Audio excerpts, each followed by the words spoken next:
नमस्ते प्रिय छात्रों, आज हम नया चैप्टर रेडॉक्स अभिक्रिया के बारे में पढ़ेंगे। आपने पिछली कक्षाओं में रेडॉक्स अभिक्रिया के बारे में कुछ विस्तृत जानकारी या कुछ लिमिटेड जानकारी आपने देखी होगी। सब लोग यहाँ पे देखेंगे, आप कोई बात नहीं करेगा, ठीक है? तो यहाँ पे सुने सब लोग, कोई बात नहीं करेगा। अपना रजिस्टर पेन खोल लीजिए और सब लोग यहाँ पे सुने।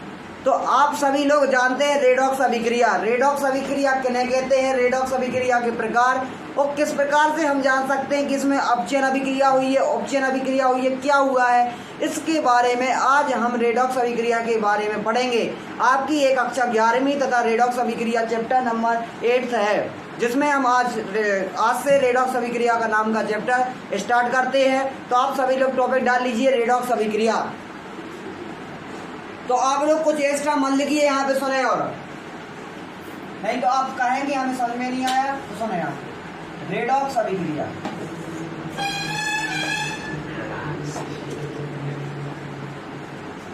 रेडॉक्स अभिक्रिया किन्हें कहते हैं, रेडॉक्स अभिक्रिया कितने प्रकार की होती है, रेडॉक्स अभिक्रिया अपन लोग कब कहेंगे रेडॉक्स अभिक्रिया हुई है। तो सुने सब लोग, तो आपने कक्षा 10वीं में आपने सभी लोगों ने पढ़ा है कि रेडॉक्स अभिक्रिया किन्हें कहते हैं। तो रेडॉक्स अभिक्रिया ऐसी अभिक्रिया कहलाती हैं जो ऐसी अभिक्रिया जिसमें उपचयन एवं अपचयन दोनों प्रकार की अभिक्रियाएं सम्मिलित होती हैं, इस प्रकार की अभिक्रिया को हम रेडॉक्स अभिक्रिया कहते हैं, ठीक है? तो आप इसकी परिभाषा भी लिख सकते हैं, लिखिए सब लोग परिभाषा। और कल हमें नोट्स चाहिए आप सभी के, और राइटिंग सुधार के लाना है आप सभी को, ठीक है? तो सुने, सबसे पहले कभी भी आप लेते हो तो ऐसा परिभाषा लिखिए, ज्यादा चलने लगा। सुनो, परिभाषा लिखिए क्या, जब किसी अभिक्रिया में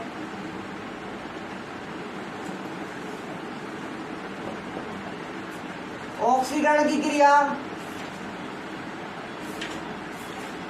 ऑक्सीकरण तथा अपचयन होता है, तो इस प्रकार की अभिक्रिया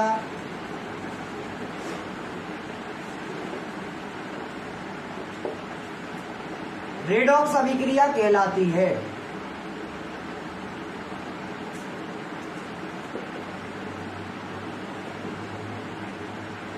आपको परिभाषा में कोई दिक्कत नहीं होनी चाहिए, क्योंकि आपने कक्षा 10वीं में आपने इसकी परिभाषा पढ़ ली है। तो जल्दी से नोट करें, फिर इसके उदाहरण के बारे में पढ़े अपन लोग।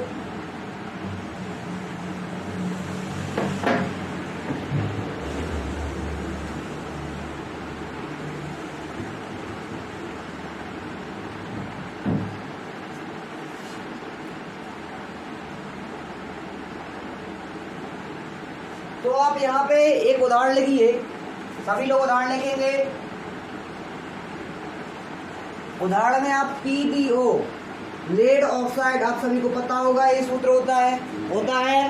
तो इसके पश्चात जब आप लेड ऑक्साइड की अभिक्रिया कार्बन के साथ कराते हैं, जब आप लेड ऑक्साइड की अभिक्रिया किसके साथ कराते हैं, कार्बन के साथ, तो लेड बनता है प्लस कार्बन मोनोऑक्साइड। आप सभी को पता है कार्बन मोनोऑक्साइड बहुत ही विषैली गैस है, पता है आपको? तो सुने, आप यहाँ पे देख सकते हैं कि यहाँ पर ऑक्सीजन क्या होगा, अलग हो गया। तो यहाँ पर कौन सा उपक्रम हो गया,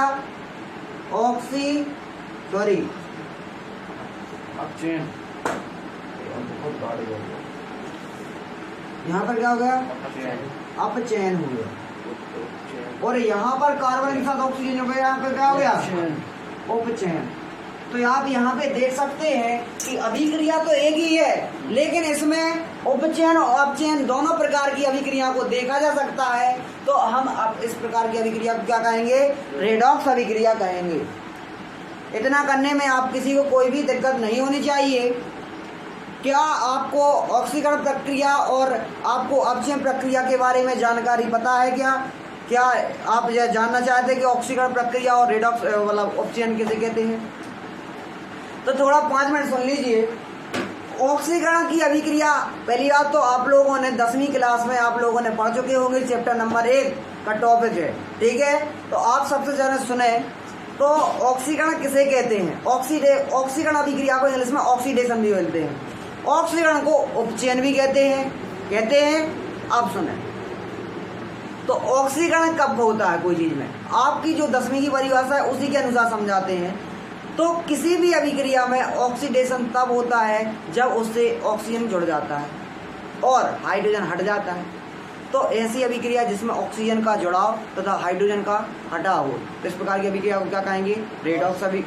ऑक्सीकरण अभिक्रिया। और अपचयन अभिक्रिया किस प्रकार की अभिक्रिया को कहेंगे? जिसमें से क्या हो रहा? ऑक्सीजन हट गया, हाइड्रोजन जुड़ गया। तो आप सभी को यह पता चल गया होगा कि ऑक्सीकरण और अपचयन किसे कहते हैं। तो इसके तत्पश्चात हमने रेडॉक्स अभिक्रिया को बताया। रेडॉक्स अभिक्रिया किन्हें कहते हैं उसकी परिभाषा बताई, जिसमें हमने बताया कि रेडॉक्स अभिक्रिया ऐसी अभिक्रिया कहलाती है जिसमें क्या होता है, जिसमें आपको क्या होता है, ऑक्सीकरण और अपचयन जैसे दोनों प्रक्रम देखने को मिलते हैं। तो इस प्रकार की अभिक्रिया को रेडॉक्स अभिक्रिया कहते हैं। रेडॉक्स अभिक्रिया के अंतर्गत हमने उदाहरण दिया, इसमें लेड ऑक्साइड कार्बन के साथ मिलकर क्या कार्बन मोनोऑक्साइड और लेड बनाता है। तो आप यहाँ पे देख सकते हैं कि लेड ऑक्साइड। अब आपसे क्वेश्चन पूछ रहे हैं, यहाँ पर कौन अपचयित हुआ और कौन उपचयित हुआ? सुनिए, और यदि आप यहाँ से पूछे जाए तो यहाँ पर कौन अपचयित हुआ बताइए? लेड का अपचयन हुआ, क्योंकि उत्पाद में देखना है आपको और यहाँ पे अपचयन की प्रक्रिया देखना। तो आपको यहाँ पे देख रहा लेड अपचयित हो गया, कार्बन मोनोऑक्साइड अपचयित हो गई। आपको इतना करने में किसी कोई दिक्कत नहीं होनी चाहिए। तो कृपया कर आप सभी लोग इसको नोट कर लें, ऑक्सीकरण और अपचयन की प्रक्रिया के बारे में भी नोट कर लें, ठीक है।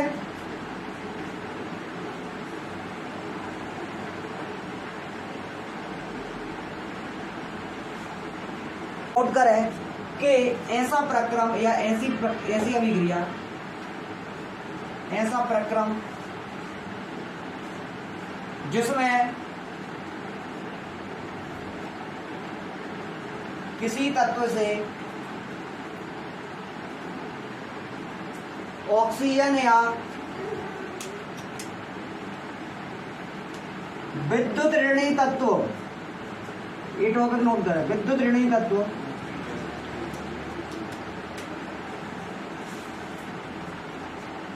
जुड़ता है। ऐसा प्रक्रम जिससे किसी तत्व से ऑक्सीजन या विद्युत ऋणी तत्व जुड़ता है, इस प्रकार के प्रक्रम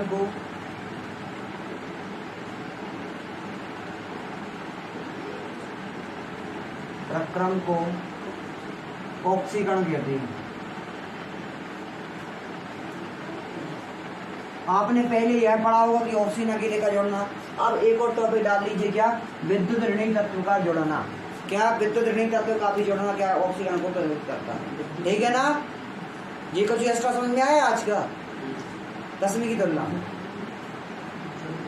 जैसे यदि आपको एक उदाहरण बता दें, उदाहरण लेते हैं। उदाहरण में सबसे पहला उदाहरण क्या है? मैग्नीशियम रिबन का जलना।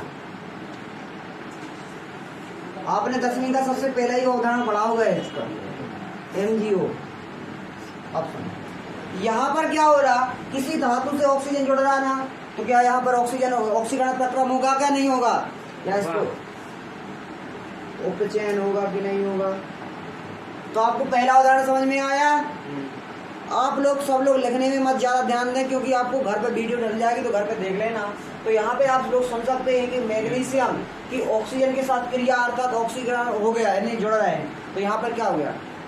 जुड़ गए, और यहाँ पे जुड़ गए, इसका अर्थ क्या हुआ? ऑक्सीजन हो गया।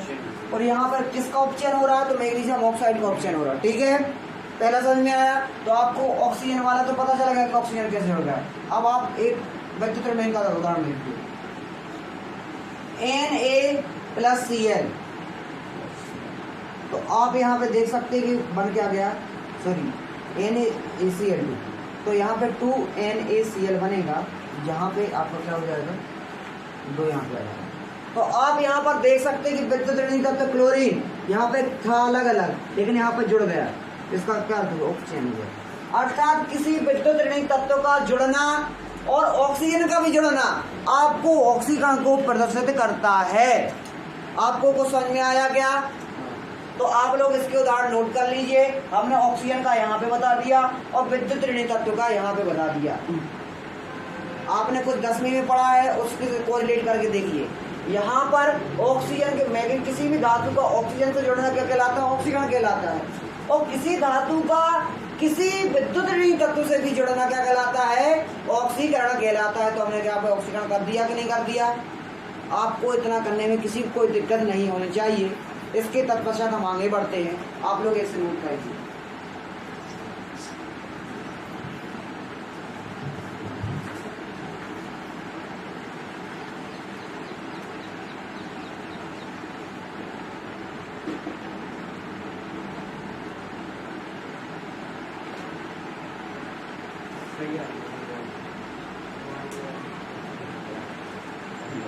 पेपर में आपको एक क्वेश्चन आता है और परिभाषा भी आती है कि ऑक्सीकारक किसे कहते हैं। और आपने कभी सुपरिटेंडेंट का दिया, आपने एग्जाम दिया हो तो उसमें आपने बीच में आपने देखा हो कि ऑक्सीकारक शब्द आया है।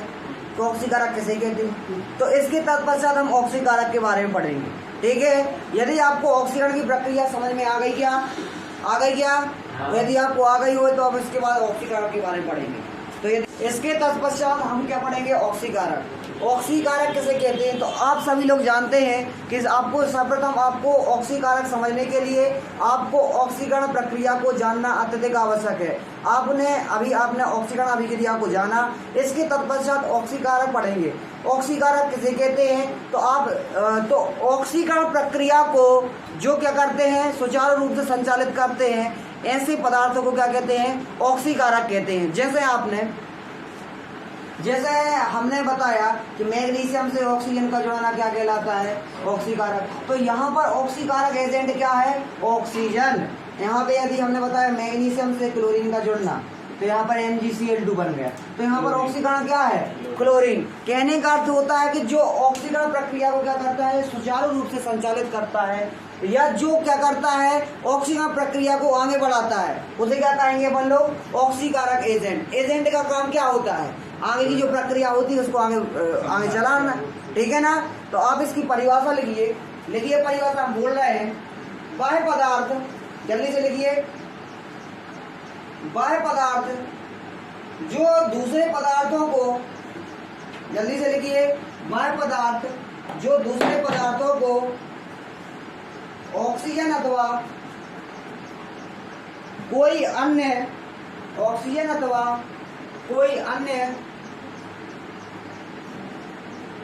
विद्युत ऋणी तत्व प्रदान करे,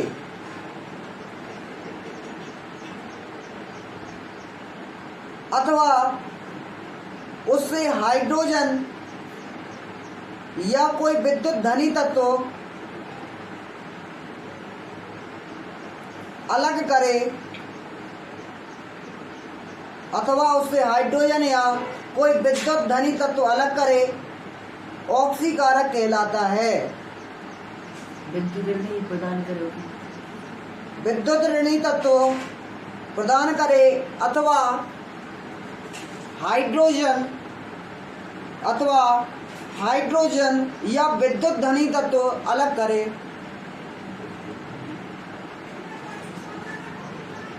उसे हम ऑक्सीकारक कहते हैं। जैसे कैसे अलग करते हैं सुने, ऑक्सीकारक कहलाता है, ठीक है ना। तो हमने क्या बताया कि मैग्नीशियम से यदि विद्युत, देखो आपको पता है एक होता है विद्युत धनी तत्व, विद्युत ऋणी होता है। आपको यार भी पता होगा विद्युत ऋणी क्या होते हैं, पी ब्लॉक के तत्व विद्युत ऋणी होते हैं, और आपको पता होगा धनी जे वाले होते हैं। अर्थात यदि आपसे कोई विद्युत ऋणी तत्व जुड़ता है, इसका अर्थ क्या हुआ कि ऑक्सीकरण का प्रक्रम होगा। यदि आपसे कोई विद्युत धनी तत्व जुड़ रहा है, इसका अर्थ क्या होगा? अपचयन का प्रक्रम होगा। तो समझ में आया। और इसके तत्पश्चात यहाँ पर तो हमें परिभाषा तो लिखवा दी कि जो क्या करता है, इसको क्या करता है? चलाता है, तो इसको ऑक्सीकृत करता है, इसको हाइड्रोजनीकृत करता है या हाइड्रोजन को हटाता है। देखो एजेंट का काम क्या होता है, देखो आपको पता है ऑक्सीकरण प्रक्रम के अंतर्गत क्या होता है। इसमें होता क्या है? ऑक्सीजन का जुड़ना। तो ऐसा एजेंट या ऐसा अभिकर्मक जो ऑक्सीजन को जोड़ता है और विद्युत धनी तत्वों को जोड़ता है तथा हाइड्रोजन को अलग करता है और विद्युत धनी तत्वों को अलग करता है। इस प्रकार के एजेंट को क्या कहते हैं? ऑक्सीकारक एजेंट। ठीक है, तो आप लोग को इतना समझ में आ गया होगा। इसके तत्पश्चात हम आपकी क्लास कल से स्टार्ट करेंगे। ठीक है।